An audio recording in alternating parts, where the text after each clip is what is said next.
Chair cover কেনা হয়েছে। Jimmy তুমি দেখো একবার কেমন করে এটা ভরা হচ্ছে।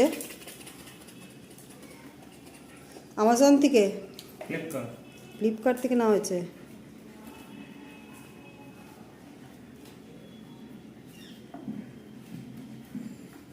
আগেরটা ছিল, আগেরটা চেঞ্জ হয়েছে, 3-4 বছর হয়ে গেছে, সেই জন্য।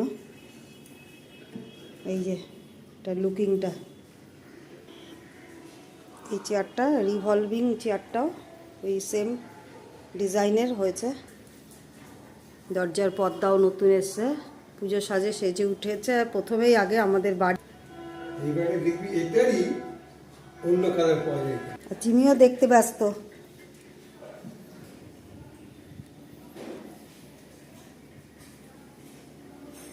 এনে জলটা খেয়ে নে।